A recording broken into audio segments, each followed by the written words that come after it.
ലോകത്തിലെ ഏറ്റവും വലിയ ഭീകരത, അനീതി, അതുപോലെ തന്നെ ഈ എന്താ പറയുന്നത്, രാജ്യങ്ങളെയും സമൂഹങ്ങളെയും വകവരുത്തുന്ന കശാപ്പുകാർ എന്നൊക്കെ വിളിക്കാവുന്നത് ISISകാരെയൊക്കെ നമ്മൾ കൊണ്ടുവന്ന് രൂപപ്പെടുത്തി ഉണ്ടാക്കി സ്ഥാപിച്ചെടുക്കുന്നെങ്കിലും അതിപ്പോൾ ലോകത്ത് നന്നായി ഇണങ്ങുക നമ്മുടെ അമേരിക്കയ്ക്കാണ്.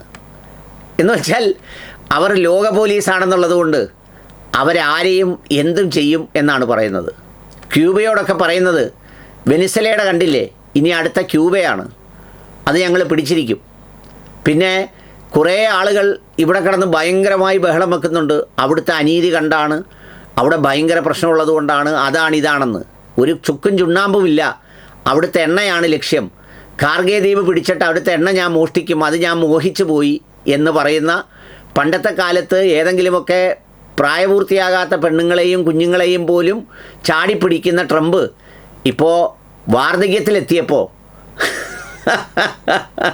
ഇനി അത് നടക്കാത്തത് കൊണ്ട് ആ പഴയ സെക്ഷൽ ഗ്രാബിങ് ഉണ്ടല്ലോ, ആ പറഞ്ഞ സംഗതി രാജ്യങ്ങളെ ആക്രമിച്ച് പുള്ളി അതിൻ്റെ ഒരു ലൈംഗികത ആഘോഷിക്കുകയാണ് എന്ന് വേണമെങ്കിൽ പറയാം. അദ്ദേഹം ഇപ്പോൾ ആഘോഷിക്കുന്നത് ആ ആഭാസത്തരമാണ്. അതായത് പണ്ട് എപ്സ്റ്റീനിലും പിന്നെ അതിനുശേഷം പല ഓഫീസുകളിലും ഒക്കെ അദ്ദേഹം നടത്തിയ ആഭാസത്തരം ഇപ്പോൾ ലോകത്തിനുമേൽ നിർലജ്ജം നടത്തിക്കൊണ്ടിരിക്കുകയാണ്. ദേ ഒരു സംഭാഷണം കേട്ടോളൂ.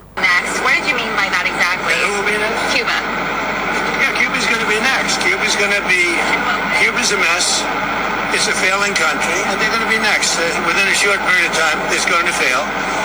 And we will be there to help it out. We'll be there to help our great Cuban Americans out who were thrown out of Cuba. In many cases, their family members were mutilated and killed by Castro. Now, Cuba's going to be next, yeah. And Cuba will be next. ഇതാണ് വെനിസ്വലയിലെ ഭരണാധികാരിയെ അവൻ്റെ കൊട്ടാരത്തിൽ കയറി ആക്രമിച്ച് പിടിച്ചിങ്ങ് കൊണ്ടുവന്നു. പിന്നെ അത് കഴിഞ്ഞ് ഇറാനെ കയറി ആക്രമിച്ചു.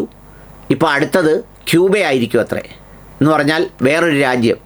അവിടെ ഒരുപാട് ക്യൂബൻ അമേരിക്കൻസ് ഉണ്ട്, അവരെ പലരെയും ഫിഡൽ കാസ്ട്രോ ഒക്കെ കൊന്നു. അതുകൊണ്ട് ഇപ്പോൾ അതിന് പുള്ളി പോയി പരിഹരിക്കണം എന്നാണ് പറയുന്നത്.